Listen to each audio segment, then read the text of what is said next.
त्यस पछाडि के विचार गर्नुभयो त भन्दा जसरी पर्वत अक्षय छ त्यसै गरी यो अक्षय हुने। ल ठिक छ, जङ्गली भैँसीहरूलाई जम्मा गर्नुभयो अनि सारा ती जङ्गली भैँसीहरूलाई लगाएर पर्वतलाई पुरै विदीर्ण गरिदिनु भयो। निमित्तको नाश भए पछाडि त्यो मुनिकुमार मेधावी पनि नष्ट भयो। यस प्रकार पिता चाहिँ त्यो पुत्रलाई लिएर अत्यन्त विलाप गर्न लागे। यसकारण ती वेदवेत्ता मुनिको सन्तान भएर पनि मेधावीमा चाहिँ त्यो मेधावी बडो मेधावी बुद्धिमान भएर पनि के भयो त भन्दाखेरि मरण धर्म मनुष्य कस प्रकार दैवको विधान उल्लङ्घन गर्न सक्दैन। धनुसाक्षले त्यो बालकको आयु निमित्तभूत पर्वतलाई भैँसीद्वारा भेदन गराइदिनु भयो, भैँसीको झुन्डद्वारा। यस प्रकार त्यो बालक तपस्वी वर पाएर पनि एकदम तपस्वी थियो, फेरि पनि वरदान पाएर पनि घमण्डमा भरिएर आफ्नो दुर्व्यवहारका कारण नष्ट भयो। तिम्रो पनि यस्तै अवस्था नहोस् त्यसका लागि मैले बुझिसकेँ तिमी रैव्य मुनिको चाहिँ ईर्ष्या गरेर यस प्रकार तपस्या गरेका हौ। यसकारण रैव्य मुनि जो महान शक्तिशाली छन् तिनका दुवै छोरा इन्द्र समान छन्। ती रैव्य मुनिका समीपमा कहिल्यै नजानु, आलस्य छोडेर सदा सर्वदा ती रैव्य मुनिका समीपमा नपर्नु, टाढै बस्नु। किन थाहा छ नि त आफ्नो छोरो कस्तो छ भन्ने। छोरालाई भन्नुहुन्छ रैव्यका समीपमा नपुग्नु। अब त्यो यवकृत के छ त, पिता जोसो हजुरको इच्छा। एक दिन के भयो भन्दाखेरि यवकृत सर्वथा त्यो भय शून्य, अब कुनै डर छैन, भय शून्य भएर चाहिँ वैशाख मासमा रैव्य मुनिको आश्रममा गयो। त्यहाँ रैव्य मुनिकी बुहारी थिइन्, किन्नरी समान यस प्रकार चाहिँ स्नान आदि गर्दै थिइन्। ती बुहारीलाई गएर जबरजस्ती चाहिँ कामदेव वशीभूत भएर आफ्नो सेवामा लगायो, समागम भयो। अब यवकृतको शील स्वभाव क्रोधी जानेर चाहिँ श्रापबाट बडो डराएर रैव्य मुनिको तेजस्विताको स्मरण गर्दै जसो रैव्य मुनिले भने त्यसैमा हुन्छ भनेर त्यो रैव्य मुनिकी बुहारी चाहिँ गई। जब यवकृतले एकान्तमा लिएर गएर पाप कर्म आदि गर्यो, रमण गर्यो अनि यतिखेरै रैव्य मुनि आश्रममा आइपुगे। आएको देखे पछाडि त्यहाँ आएर यसो हेर्छन् आफ्नी बुहारी चाहिँ परावसुकी पत्नी एकदम आर्तभावले रुँदै छिन्। यो देखेर चाहिँ रैव्य मुनिले मधुर बाणीमा सान्त्वना दिँदै के भयो कसो भयो यस प्रकार सोधे पछाडि त्यो के गरे त भन्दा आफ्नो ससुराका अगाडि चाहिँ सारा घटना सुनाइन्। तत्पश्चात यवकृतको त्यो व्यवहारलाई चाहिँ यवकृतको कुचेष्टालाई सुनेर रैव्यको हृदयमा बडो क्रोध आयो। अन्तस्करण मानौ भस्म गर्ने चाहिँ त्यो क्रोध रैव्य स्वभावले अब यस्तो क्रोधित भएर अनि एउटा जटा चाहिँ यसरी निकालेर संस्कारपूर्वक अग्निमा जब हवन गरे, नारी रूपमा चाहिँ कृत्या प्रकट भई जो पुत्रवधू समान त्यही जो यिनकी बुहारी जस्तै देखिन्थे, रैव्यकी बुहारी जस्तै देखिने। अनि अर्को कपाल पुनः चाहिँ यस प्रकार अग्निमा हाले पछाडि बडो भयङ्कर राक्षस प्रकट भयो। अनि ती रैव्य मुनिले चाहिँ तिनले ती भयानक राक्षस र त्यो कृत्या राक्षसले के गरौँ भनेर हात जोडेर सोद्धाखेरि गएर चाहिँ यवकृतलाई मार्नु। त्यति भने पछाडि यवकृतको वधको इच्छाले के भयो त भन्दा महामना रैव्यले रचना गरेको कृत्यारूप सुन्दरी नारी पहिले यवकृतको समीप उपस्थित भई मोहमा पारेर अपवित्र गराई कमण्डलु पनि हरण गरी। तत्पश्चात कमण्डलु हरण भइसक्यो। किन? ब्राह्मणको ऋषिको बल भनेकै शुद्धता हो र सत्य हो। अब शुद्धता भनेको चाहिँ त्यो रैव्यकी बुहारी समान देखिने जो कृत्या राक्षसी छे त्यो कृत्यारूप सुन्दरी नारीलाई देखे पछाडि अब यवकृत चाहिँ के भयो त मोहमा परिहाले। आफ्नो कमण्डलु सबै उसैलाई बुझाए, गए स्पर्श गरे ओरे। राक्षसीको स्पर्श अब हातसाथ धुँ भनेदेखि कमण्डलु पनि छैन। कमण्डलु चाहिँ जब भेटेनन् अब यवकृतको शरीर उच्छिष्ट एकदम जुठो अपवित्र भएको कारण त्यो दशामा चाहिँ राक्षस हातमा त्रिशूल लिएर यवकृतलाई चाहिँ मार्न भनेर दौडियो। जब यस प्रकार यवकृतलाई मार्न भनेर दौडे पछाडि यवकृत सहसा उठेर दौडिन लागे सरोवर भएतर्फ। सरोवरको पानी सुक्यो किनभने दुष्कर्म गरेका थिए नि त। अनि तुरन्त अनेक नदीहरूतर्फ दौडिन लागे। सारा नदीहरू सुके। हातमा त्रिशूल लिएर त्यो भयानक राक्षसले लखेटे पछाडि यवकृत अत्यन्त भयभीत भएर आफ्नो पिताको अग्निहोत्र गृहमा छिर्न लागेका थिए। अग्निहोत्र गृहभित्र चाहिँ अग्निहोत्र गृहको भित्र प्रविशमानस्तु जसै भित्र छिरे शूद्रेणान्धेन रक्षिणा। ठ्याक्कै त्यो अग्निहोत्र गर्ने ठाउँको ढोकाको भित्रपट्टि एउटा अन्धो शूद्रेणान्धेन रक्षिणा, एउटा आँखा नदेख्ने अन्धो शूद्रलाई चाहिँ अग्निहोत्र गृहको रक्षाका लागि भनेर राखिएको थियो। अब जसको आँखा दुइटै अन्धा थिए दौडेर यिनी भित्र छिर्दा को छिर्यो के छिर्यो भनेर त्यो यवकृतलाई बलपूर्वक यिनले समाते। यवकृत भाग्न सकेन। शूद्रद्वारा समाते पछाडि यवकृतमाथि राक्षसले शूलले प्रहार गर्यो। छाती फुट्यो, प्राण शून्य भएर लड्यो। भारद्वाज मुनि प्रतिदिनको स्वाध्याय आदि पुरा गरेर समिधा लिएर आश्रममा आउँदाखेरि अग्नि चाहिँ के हुन्थ्यो त भन्दा सदा समिधा लिएर आउँदा अग्नि चाहिँ त्यो यज्ञबाट यसरी उठेर स्वागत गर्ने गर्थे। आज स्वागत गरेनन्। अब त्यो पुत्र मरेका कारण असौच जुठो पर्यो नि त। जुठो परे पछाडि के भयो त अब स्वागत गर्न मिलेन। जुठो परेको स्थानमा अग्नि मलिन भए। अनि त्यो असौच युक्त भएका कारण अग्निहरूले चाहिँ स्वागत गरेनन्। अग्निहोत्रमा यो विकृति देखेर तुरुन्त गृहरक्षक शूद्रसँग प्रश्न गरे।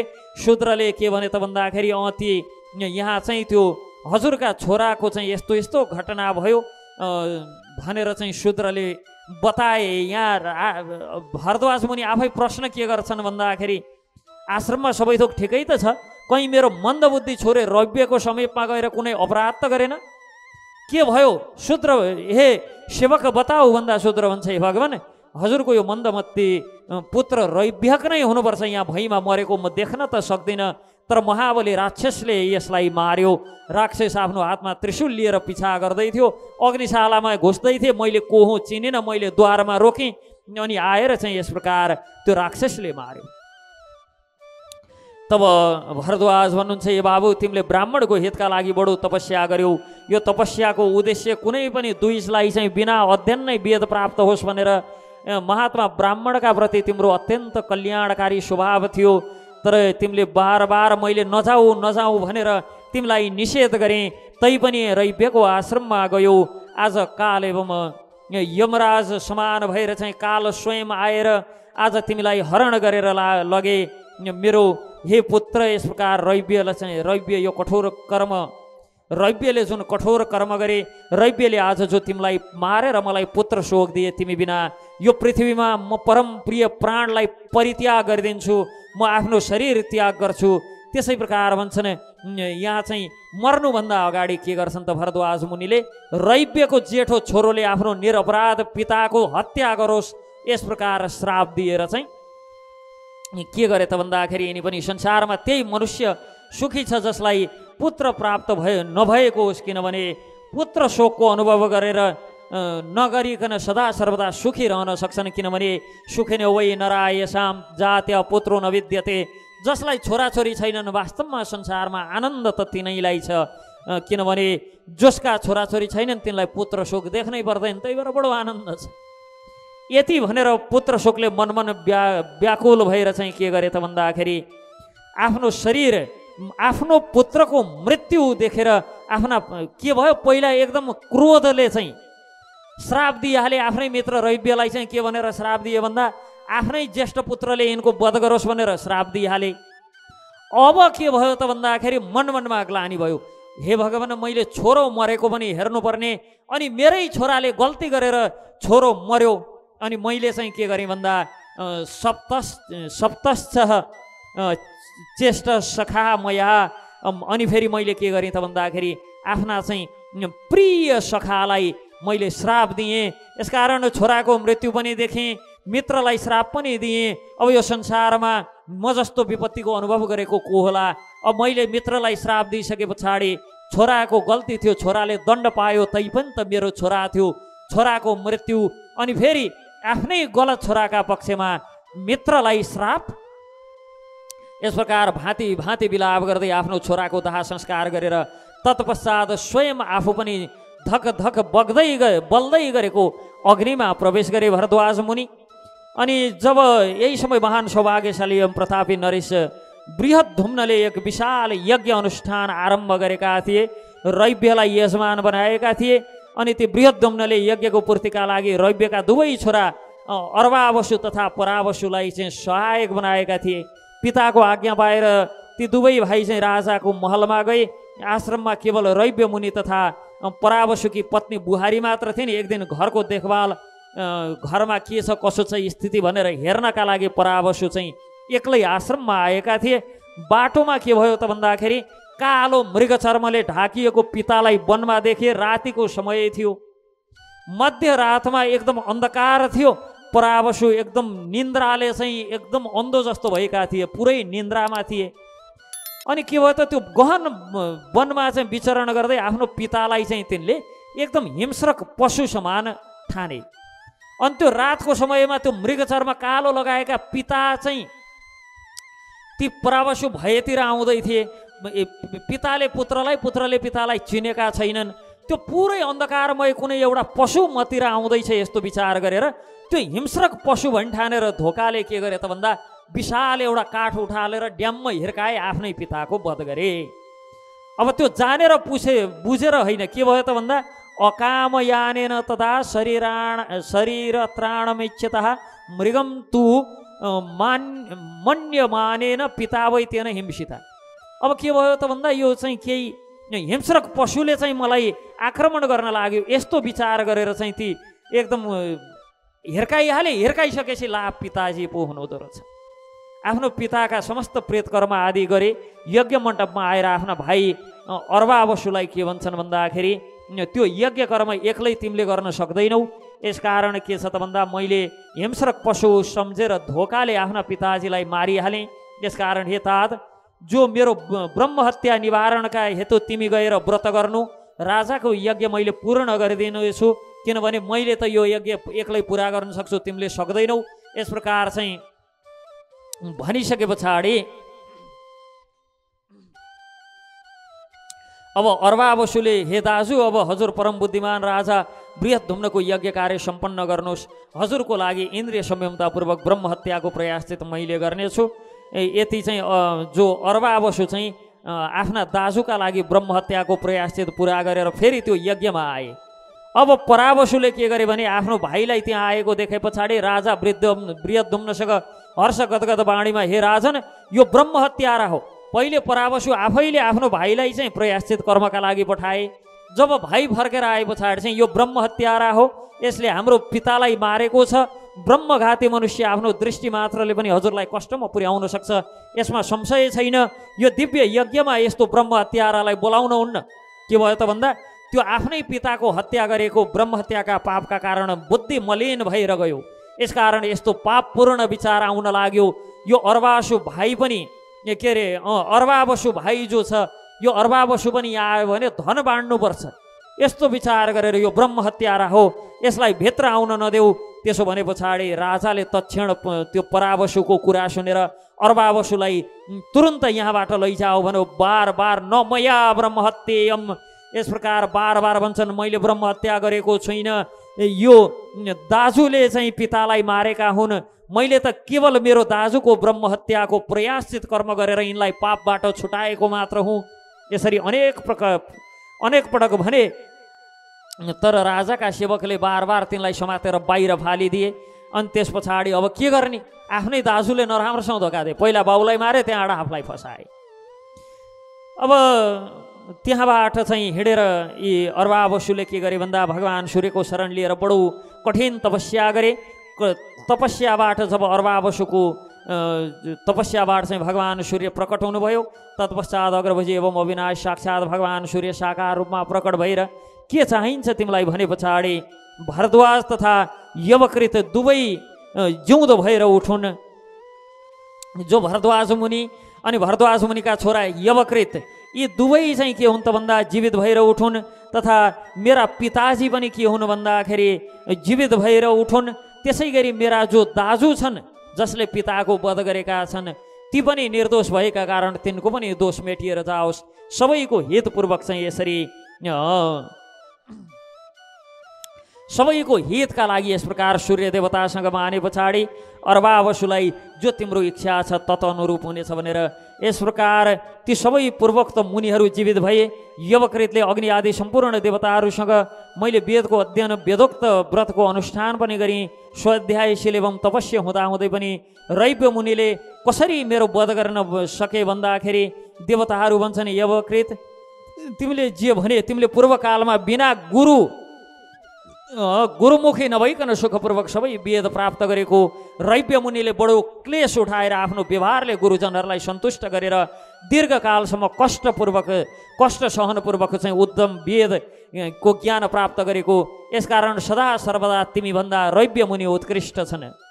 अग्नि आदि देवताहरूले यस प्रकार भने पछाडि त्यो नयाँ जीवन प्राप्त भयो सबैलाई। रैव्य मुनि पवित्र आश्रम फर्किएर आए अनि उता भरद्वाज मुनि र उनका पुत्र पनि यस प्रकार चाहिँ के भए त सबै चाहिँ जीवित भएर आफ्नो आश्रम फर्किएर आए। यी विविध कथाका साथमा अब पाण्डवहरूको उत्तराखण्डको यात्राको प्रसङ्ग आउँछ। उत्तराखण्ड जो छ देवताहरूको क्रीडास्थली, अनेक प्रकारका देवताहरूका चरणले आज पनि एकदम अंकित भएर रहने। यस प्रकार एकाग्र चित्त भएर अब हामी चाहिँ यो उत्तरतर्फको यात्रा गर्नेछौँ। उत्तरतर्फको यात्रा सुरु हुनेछ कैलाश पर्वतबाट। कैलाश हुँदै तत्पश्चात भन्नुहुन्छ यी विविध क्षेत्रहरू बद्री केदार आदि क्षेत्रहरू हुँदै यस प्रकार यो माथिल्लो भेग पुरै घुम्दै चाहिँ यस प्रकार विभिन्न क्षेत्रहरूको उत्तरतर्फ रहेका विभिन्न तीर्थहरूको दर्शन यात्राको क्रम सुरु हुन्छ।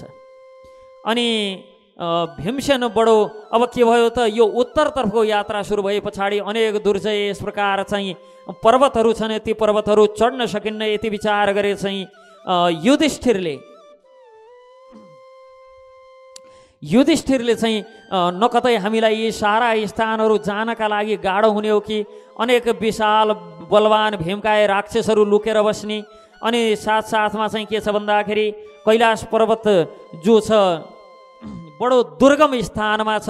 कैलाश जस्तै गरी बद्री केदार लगायतका क्षेत्रहरू जो छन्, यसै गरी यता चक्रतीर्थ आदि जो छन्, चक्रतीर्थ आदि सबै स्थानहरू चाहिँ बडो दुर्गम स्थानमा भएका कारण यहाँ के भन्नुहुन्छ त भन्दाखेरि युधिष्ठिरले आफ्ना भाइ भीमसेनलाई, हे भीमसेन बडो दुर्गम छ, द्रौपदीलाई कसरी लिएर जाने अथवा सहदेव धौम्य सारथी आदि सबै सेवकगण आदिका साथमा तिमीले कष्ट सहन गर्न सक्दैनौ। यी ब्राह्मणहरूलाई लिएर यहीँ रहनु। केवल म नकुल तथा लोमस यी तीनजना मात्र हामी यी उत्तरतर्फ रहेका विविध तीर्थ क्षेत्रहरूमा जानेछौँ। यी क्षेत्रहरूमा सहदेवको सुरक्षा सहदेवलाई र द्रौपदीलाई अनि ब्राह्मणहरूलाई लिएर हे भीमसेन यहीँ बस्नु, यिनीहरूको रक्षा गर्नुहोस्। यस प्रकार जब भन्दै हुनुहुन्थ्यो सहदेव द्रौपदी आदि यी चाहिँ कसरी जालान्, मेरो यस्तो विचार छ भन्दाखेरि भीमसेन के भन्छन् त भन्दाखेरि यदि द्रौपदी बाटोमा थाकेन भने, नकुल र सहदेव बाटामा थाके भने तिनलाई म बोकेर लिएर जाउँला, तर हामीलाई छोडेर नजानुहोस्, किनभने मेरो अनुपस्थितिमा तपाईँलाई केही भइहाल्यो भने यसकारण यिनलाई म बोकेर भए पनि पुर्याउँछु। अनि नकुल सहदेव र द्रौपदी पनि भन्छन् हामी हे दाजु हजुरलाई छोडेर कहीँ पनि रहन सक्दैनौँ। द्रौपदी पनि भन्छन् जस्तो सुकै स्थित होस् हजुर उदास नहुनुहोस्, म जसरी पनि हजुरसँगै जानेछु, हजुरहरूसँगै म माथि पुग्नेछु। यस प्रकार द्रौपदी आदि सबैले भने पछाडि युधिष्ठिर भीमसेन आदि सबैलाई लिएर अनि खबर के पाएका थिए भने गन्धमादन पर्वतमा चाहिँ अर्जुन तपस्या गर्दैछन्। यद्यपि गन्धमादन पर्वतबाट अर्जुन स्वर्गलोक गइसकेका थिए। सबैको मनमा के थियो भन्दै गन्धमादन पर्वतसम्म पुग्न सकियो भनेदेखि के हुन्छ त भन्दाखेरि अर्जुनलाई देख्न पाइन्छ। यो उत्साहले पनि सबै जान उत्सुक छन्। तर जब गन्धमादन पर्वत पुग्यो, गन्धमादन पर्वतमा त थिएन नभई त। अनि गन्धमादन पर्वतमालामा प्रवेश गरे। गन्धमादनमा चाहिँ अर्जुनलाई हेर्न भनेर गएको अर्जुन त त्यहाँबाट स्वर्ग गइसकेका थिए। तत्पश्चात त्यो अनेक पर्वतहरू दर्शन गर्दै गन्धमादनमा भेट त भएन। गन्धमादन जहाँ विशाल बद्रीको वृक्ष एवं भगवान् नरनारायणको स्थान भएका ती उत्तम पर्वत आदि सराय यक्षगण आदि निवास गर्ने त्यहाँ यस प्रकार चाहिँ राक्षसहरूबाट सेवित कुबेरको चाहिँ सुरम्य पुष्करिणी आदि भएको यी विविध स्थानहरू यस प्रकार दर्शन गर्दै अगाडि गइयो। अगाडि बढ्दै जाँदाखेरि अनेक यो के छ त भन्दा यी पर्वतका उत्तराखण्ड जो उत्तरका भागहरू छन् करिब 4500 किलोमिटरमा फैलिएको, आजकल यसलाई ग्रेट हिमालयन ट्रेल भन्छन्। त्यो मध्येबाट करिब 1700 किलोमिटर नेपालमा पर्छ। त्यो 4500 किलोमिटर 5वटा राज्यमा 5वटा राष्ट्रमा फैलिएको छ। भारत, भुटान, चीन, नेपाल, 6वटा देशमा, अफगानिस्तान र पाकिस्तान, यी 6 देशमा फैलिएको छ। ती मध्येबाट करिब 40% चाहिँ एकमुष्ट नेपालमै पर्छ। 1700 किलोमिटर भूभाग चाहिँ अहिले पनि करिब करिब नेपालमा पर्छ। त्यो क्षेत्रहरूमा यस प्रकार दर्शन गर्दै दिव्य मन्द्राचल आदि चाहिँ दर्शन गर्दै अनि अलकनन्दा गङ्गा आदि प्रवाहित भएका दिव्य स्थानहरू, मरिची, पुलह, भृगु, अङ्गिरा आदिका चाहिँ ती दिव्य स्थानहरू, त्यो जुन ग्रेट हिमालयन ट्रेल भनेर भनियो 4500 किलोमिटर करिब करिबको, जसमध्ये करिब 1700 किलोमिटर नेपालमा पर्छ पूर्वदेखि पश्चिमसम्म। यो के छ त भन्दाखेरि त्यो चाहिँ पहिले करिब यो 5000 मिटरको उचाइभन्दा माथि पहिले ऋषि मुनिहरूको हिँड्ने बाटो थियो। तलतिर झर्ने गर्दैन थियो, तलतिर त अनेक बस्तीहरू छन्, ती चाहिँ सदा सर्वदा त्यही माथिल्लो भूभागबाट चाहिँ यात्रा गर्ने गर्थे। अनि यस प्रकार ती चाहिँ मरिची, पुलह, भृगु, अङ्गिरा आदि ती सबै देवश्रेष्ठ इन्द्र, मरुदगण आदि आएर प्रतिदिन नियमपूर्वक जप आदि गर्ने स्थान, अश्विनी कुमारहरू चाहिँ सदा सर्वदा साधनामा रहने ठाउँ, चन्द्रमा, सूर्य, ग्रह एवं नक्षत्र, दिन रातको विभागपूर्ण यो पुण्य स्थानहरूमा चाहिँ यात्रा गर्ने ठाउँ। यस प्रकार हरिद्वारदेखि माथि लिएर यो सारा उत्तरतर्फका क्षेत्रहरूको सम्बन्धमा चर्चा गर्दै अब त्यहाँबाट कैलाश आदिको दर्शन गर्दै धर्मको आचरण गर्ने पाण्डवहरू सम्पूर्ण ऋषिमुनिहरूका साथ हर्षपूर्वक अगाडि बढ्दैछन्। पाण्डवहरूले त्यो श्वेत पर्वत जो मेरुगिरी समान भएको त्यो श्वेत पर्वत जो प्रकाशित भएको छ, सारा दिशालाई चाहिँ एकदम प्रकाशित गरेको त्यो दिव्य दृश्य आदि देखे। जब यस प्रकार त्यो विशाल श्वेत एउटा सेतो चाहिँ सबैतिर सेतो प्रकाश छर्ने त्यो सेतो स्थान देखे पछाडि युधिष्ठिरले के गर्नुभयो त भन्दा लोमसजी तर्फ हेर्नुभयो। लोमसजीले बुझिहाल्नुभयो युधिष्ठिर यस सम्बन्धमा जान्न चाहन्छन् भनेर। तब त्यो कैलाश शिखर समान सुन्दर प्रकाशयुक्त पर्वताकार वस्तु जो छ त्यो सबैभन्दा माथि रहेको विशाल कैलाश भयो। त्यसको तल पर्वताकार चाहिँ सुन्दर जो वस्तु छ त्यो वस्तु चाहिँ के हो त भन्दा विशालकाय नरकासुर नाम गरेको चाहिँ असुरको हड्डीहरू हो। पर्वत एवं शिलाखण्डमा स्थिर भएका कारण पर्वत समान प्रतीत हुन्छ। पुरातन परमात्मा भगवान श्री विष्णुले देवराज इन्द्रको हित गर्ने इच्छाले चाहिँ यसको वध गर्नुभएको थियो। त्यो महामना दैत्य 10,000 वर्षसम्म कठोर तपस्या गरेर स्वाध्याय एवं पराक्रमले इन्द्रको स्थान लिन चाहन्थ्यो। आफ्नो महान तपोबल तथा वेगयुक्त बाहुबलले चाहिँ देवताका लागि सदा अजय बनेर रहेको स्वयं देवताहरूलाई सदा सताएर रहने। अनि के भयो त भन्दाखेरि उत्तम व्रतको आचरण गर्ने यो सबै जानेर इन्द्रलाई बडो भय भयो। तब मन भगवान विष्णुको चिन्तन गर्नुभयो। तेन सञ्चिन्तितो हो देवो मनसा विष्णुरभ्यः। अनि अविनाशी सर्वव्यापी भगवान श्रीपति त्यहाँ उपस्थित हुनुभयो। त्यस समय सारा देवता ऋषिहरूले स्तुति गरे। तब भगवान विष्णुले इन्द्रसँग दैत्यराज नरकासुरबाट भय भएको छ, तब सिद्ध कर्मद्वारा इन्द्र पद प्राप्त गर्न चाहन्छ। यद्यपि तपस्याद्वारा सिद्धि प्राप्त भइसकेको छ, म तिम्रो प्रेमवश निश्चय त्यो दैत्यको वध गर्नेछु, केही समय प्रतीक्षा गर यति भनेर महातेजस्वी भगवान विष्णुले के गर्नुभयो त भन्दाखेरि त्यो दैत्यको प्राण हरण गर्नुभयो।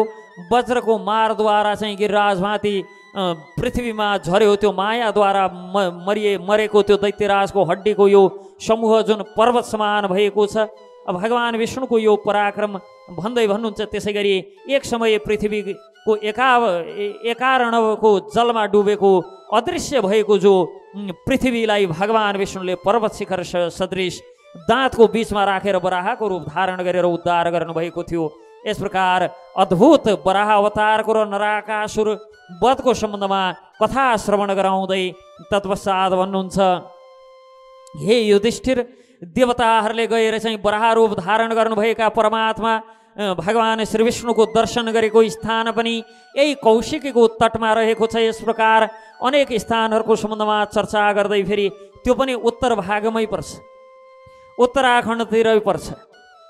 त भन्नुहुन्छ तत्पश्चात सम्पूर्ण धनुर्धारीहरूमा अग्रगण्य अमित तेजस्वी शूरवीर पाण्डवहरू धनुष बाण आदि हातमा लिएर, तर्कस ढाल एवं तरबार लिएर, हातमा चाहिँ अनेक त्यो गोहीका चाहिँ छालाबाट बनेका अनेक प्रकारका कवचहरू लगाएर अब गन्धमादन पर्वततर्फ लागे। पर्वतको शिखरमा अनेक सरोवर, सरिता पर्वत, अनेक विशाल छाया भएका विशाल विशाल वृक्षहरू, अनेक यस्ता अलौकिक खालका चाहिँ स्थानहरू दृष्टिगोचर हुँदै, तत्पश्चात अनेक प्रदेशहरू जहाँ देवर्षिका समुदायहरू निवास गर्ने, पाण्डवहरू आफ्नो मनलाई परमात्माको चिन्तनमा लगाएर फलमूल आदिको हार गर्दै अनेक विषम सङ्कटपूर्ण एकदम डरलाग्दा मतलब हिँड्नलाई बडो कठिन हुने यात्रा गर्ने एकदम भयङ्कर त्यस्ता स्थानहरूमा विचरण गर्दै नाना प्रकारका मृग आदि समूह देखिने अनेक प्रकारका यस प्रकार महात्मा पाण्डवहरू गन्धर्व एवं अप्सराहरूको प्रिय भूमि, किन्नरहरूको क्रीडास्थली, ऋषि सिद्ध देवताहरूको चाहिँ निवास स्थान गन्धमादन पर्वतको चाहिँ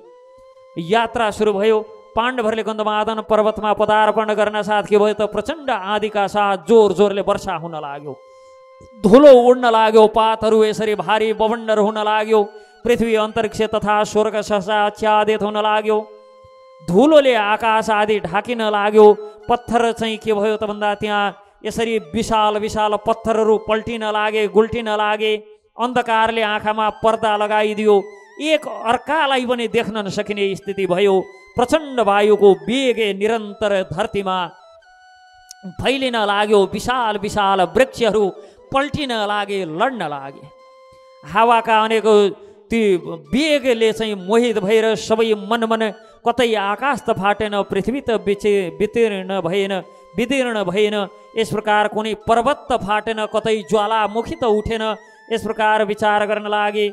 बाटो कतै केही देखिन्न, माटो एकदम थुप्रिएको छ, रुखहरू लडेका छन्, पल्टेका छन्, हावाबाट यत्र तत्र डराएर लुक्न लागे। त्यस समय महाबली भीमसेनले हातमा धनुष लिएर द्रौपदीलाई आफ्ना साथमा राखेर एउटा विशाल वृक्षको सहारा खडा भए। धर्मराज युधिष्ठिर एवं पुरोहित धौम्य अग्निहोत्रको सामग्री लिएर महान वनमा यस प्रकार राजा युधिष्ठिरले चाहिँ बचाएर राखे। सहदेव पर्वतमा सुरक्षित स्थानमा लुके। नकुलले अन्य ब्राह्मण तथा महातपस्वी लोमसजी आदिलाई चाहिँ वृक्षको आड लगाएर बचाएर राखे। केही समय पछाडि वायुको वेग कम भयो, धुलो उड्न बन्द भयो। तत्पश्चात वायुबाट प्रेरित भएर सम्पूर्ण दिशाहरूलाई आच्छादित गर्दै विशाल विशाल असिनाका साथमा चाहिँ वर्षा हुन लाग्यो। चारैतर्फ यस प्रकार जलराशि मानव समुद्रगामिनी नदीका रूपमा प्रकट भएर माटो एकदम बगाउन लागे, पहिरो जान लाग्यो। यस प्रकार चाहिँ त्यो के भयो त भन्दा एकदम भयङ्कर स्थिति भयो, कोलाहलको स्थिति भयो। विशाल विशाल यत्र यत्र असिना झरेका छन्। अनि केही समय पछाडि फेरि एकैछिनमा कोलाहल शान्त भयो। के भयो त बादलको आवरण दूर भयो, सूर्यदेव प्रकाशित भए। अब यस्तो स्थिति देखे पछाडि पाण्डवहरू आश्चर्यचकित भएका छन्। क्षणभरमै आँधी तुफान, क्षणभरमै वर्षा, क्षणभरमै असिना पानी, क्षणभरमै घाम। बडो आश्चर्यचकित भए। एकदम चकित भएर चाहिँ के गर्छन् त भन्दाखेरि गन्धमादन पर्वततर्फ प्रस्थान गर्छन्। तब पाण्डवहरू बिस्तार बिस्तार यस प्रकार पाञ्चल राजकुमारी तपस्विनी द्रौपदीलाई सुकुमारताका कारण बडो थाक्ने, हिँड्न बडो कठिन हुने, भयानक वायु र वर्षाले दुःखमग्न भएर के भइन् त भन्दा अलि उकालो चढे पछाडि लेख लाग्छ भन्छन् नि, त्यस्तै लेख लागेर मूर्छित भइन्। एक त पानी परेको छ, हावा बवण्डर, एकैछिनमा घाम छ। यसै आश्चर्यचकित भए एकैछिन त्यतिले नपुगेर अब उकालो चढ्दै गर्दाखेरि के भयो त बडो पीडित भएर दुःखमग्न भएर एकदम मूर्छित समान हुन लागिन्। अनि काँप्दै थरथर काँप्दै चाहिँ कृष्णले आफ्ना हातहरू दुवै यसरी तिग्रा समातेर हात्तीको सोड समान चढाव त्यो एकदम परस्पर यसरी दुईटा तिग्राहरूलाई जोडेर केराभाती त्यो केराका खम्बा राखे समान निश्चेष्ट जस्तो भएर भुइँमा लडेर थरथर काँप्दै जमिनमा लडिन्। तब द्रौपदीको चाहिँ यस्तो प्रकार भुइँमा लडेको देखे पछाडि नकुल दौडेर गएर समाते।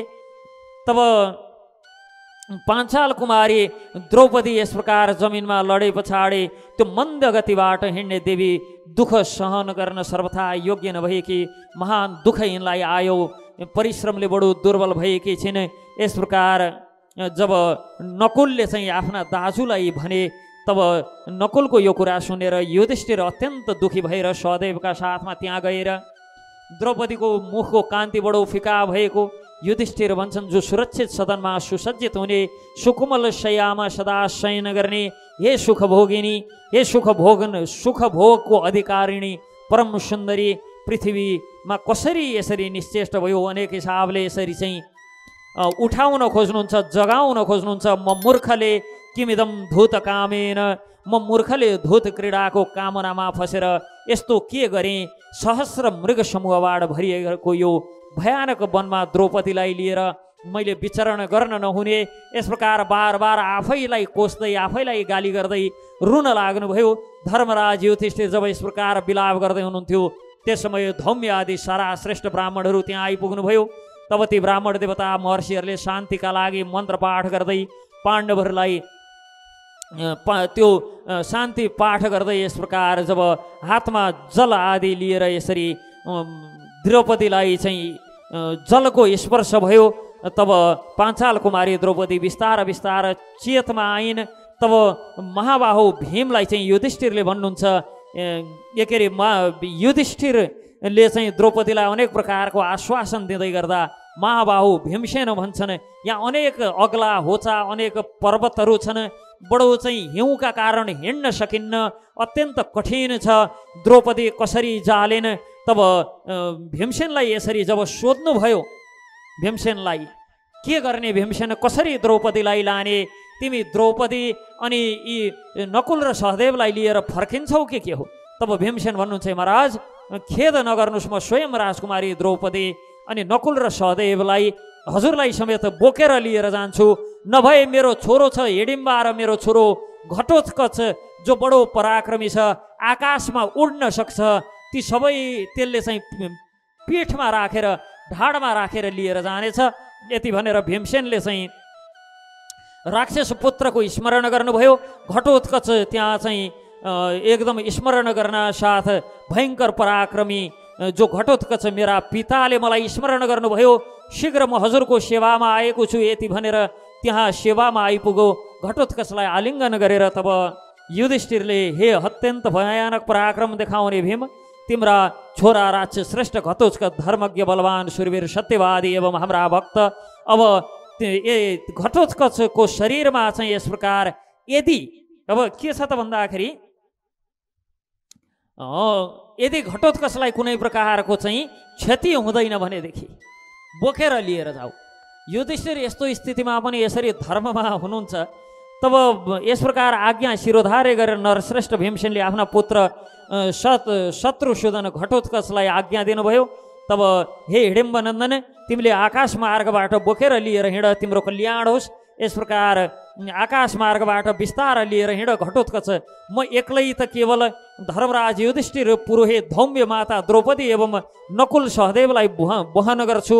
तर के छ भन्दा यहाँ धेरै व्यक्तिहरू छन्, यसकारण सबैलाई मैले बोक्न सक्दिनँ, यतिलाई म बोक्छु। मेरा साथीहरूलाई मैले बोलाउँछु, ती सारा साथीहरू आएर चाहिँ के गर्नेछन्, सबैलाई बोकेर लिएर जानेछन्। यति भनेर घटोत्कचले द्रौपदी आदिलाई लिएर पाण्डवहरूको बिचमा चाहिँ यस प्रकार बोकेर हिँड्न लागे। अनि के भयो त भन्दा अन्य राक्षसहरू पनि आए पाण्डवहरूलाई, त्यहाँ भएका ब्राह्मण महर्षि लोमस, के भयो त भन्दाखेरि महर्षि लोमस बाहेक अरू सबैलाई यसरी बोकेर लिएर हिँडे। अब महर्षि लोमस चाहिँ के छ त भन्दा आफ्नै प्रभावले सूर्यभाती सिद्ध मार्गबाट आकाश मार्गबाट यात्रा गर्न लाग्नुभयो। राक्षसका राज घटोत्कचको आज्ञाले अन्य सारा ब्राह्मणहरू पनि यस प्रकार भयङ्कर राक्षसहरूको ढाडमा बसेर चाहिँ ती राक्षसहरूले बोकेर लिएर गए। यस प्रकार सारा पर्वतहरू अनेक नदी आदि देख्दै दिव्य यस्तो प्रकारले चाहिँ सब पर्वतीय शिखरमा बौद्ध विद्याधर वानर किन्नर किमपुरुष गन्धर्व आदि निवास गर्ने अनेक प्रकारका मयूरहरू, अनेक प्रकारका चौरी गाईहरू, अनेक प्रकारका बाँदरहरू, रुरु मृगहरू, अनि अनेक प्रकारका बदल आदिहरू, गबयहरू, गबय भनेका यो गाई जस्तै जङ्गली पशुहरू, यसै गरी भैँसी आदि अर्ना आदि चाहिँ त्यहाँ दिव्य यस्ता सबै दर्शन गर्दै सबैतिर नदी बगेको। यसरी के भयो त भन्दा दिव्य त्यो यात्रा गर्दै केही माथि पुगे पछाडि एउटा विशाल वृक्ष देखियो, जुन विशाल वृक्षको तल विशाल छाया भएको, अनि त्यसमा अत्यन्त स्वादिष्ट दिव्य फलहरू लागेको। त्यो फलबाट चाहिँ मानव साक्षात् मह बग्दै थियो, मिठासको धारा बग्दै थियो। त्यो दिव्य वृक्षको तल महर्षिहरूका समुदाय निवास गर्ने त्यो वृक्ष सदा मदोन्मत्त एवं आनन्द विभोर पंक्षी आदिबाट परिपूर्ण। त्यहाँ पुगे पछाडि अब भुसुना मच्छर आदिहरू नभएको ठाउँ, त्यतिखेर पनि भुसुना मच्छरले औधी दुःख दिने गर्दा रहेछन्। अनि त्यो स्थानमा भुसुना मच्छरहरू केही छैनन्। त्यहाँ जुन हिमच्छादित भूमिको स्पर्श अत्यन्त मृदु, छुना साथ नै बडो कोमल लाग्ने भूमि, त्यो स्थानमा काँडा आदि नभएको त्यस्तो प्रदेशमा विशाल बद्री वृक्ष उत्पन्न भएको। त्यहाँ पुगेर महात्मा पाण्डवहरूले श्रेष्ठ ब्राह्मणहरूका साथ राक्षसहरूको काँधबाट बिस्तार झरेर भगवान नारायणको त्यो रमणीय स्थानको दर्शन गर्न लागे। त्यो दिव्य आश्रम पूजा एवं होमबाट अर्चित, एकदम सफा गरेर राखिएको, अनेक प्रकारका दिव्य पुष्पद्वारा आवृत भएको, अग्निहोत्रहरूमा त्यो एकदम अग्निहोत्र गृहहरू रहेको, अग्निहोत्रमा श्रेष्ठ ऋषिहरू नित्य निरन्तर लागेको, श्रुक श्रुवा प्रोक्षणी आदि पात्र यज्ञ पात्रहरूबाट व्याप्त भएको त्यो आश्रम, जल आदिले भरिएको अनेक विशाल विशाल कलशहरू भएका ठाउँ। यस प्रकार त्यो शोभा सम्पन्न आश्रम अवर्णनीय थियो। यी धर्मात्मा युधिष्ठिरले देख्नुभयो भगवान नारायणको स्थान, जहाँ देवता एवं देवर्षिद्वारा पूजित भागीरथी गङ्गाले सुशोभित। अब यहाँ भागीरथी गङ्गाले सुशोभित के छ त, हिमालयमाथि झरिसके पछाडि भगवान शङ्करको जटामा झरे पछाडि भागीरथी गङ्गा अनेक धाराबाट प्रभावित भइन्। यी कौशिकीका 7 भाग, गण्डकीका 7 भाग, यी सबै नदीहरू उता अलकनन्दा मन्दाकिनी आदि सबै चाहिँ गङ्गाहरू हुन्। जति पनि यो हिमालबाट मन्दाकिनी आदि त्यो पर्वतहरूबाट, गन्धमादन आदि पर्वतहरूबाट त्यो 4500 किलोमिटर लामो चाहिँ पर्वतबाट बगेका सारा नदीहरू गङ्गा हुन्। यस प्रकार ती सारा नदीहरूको यस प्रकार चर्चा गर्दै यहाँ चाहिँ भागीरथी भनेर भनियो। अब के छ त भन्दाखेरि विभक्त भएर बगेका कारण सिधा धारा जो गङ्गोत्रीबाट देवप्रयाग हुँदै हरिद्वार आएको छ, तर अन्य धाराहरू घुम्दै फिर्दै अब जस्तो बद्रिकाश्रम मार्गबाट चाहिँ जो प्रवाहित भएर गङ्गामा मिल्न आएको चाहिँ अलकनन्दा आदि यी सबै गङ्गाहरू भए।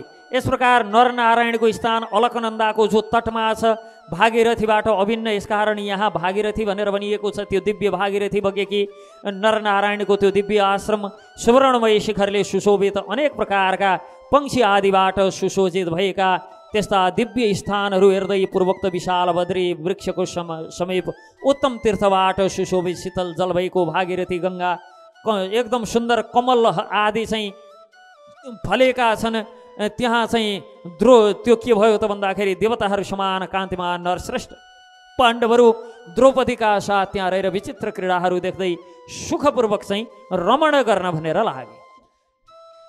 तत्पश्चात अब बद्रिका आश्रममा रहेर के कर्महरू गरे भन्ने सम्बन्धमा विविध कथा प्रसङ्गहरू यहाँ आउँछन्। यी विविध कथा प्रसङ्गहरू हामीले भोलिको सत्रमा श्रवण गर्नेछौँ।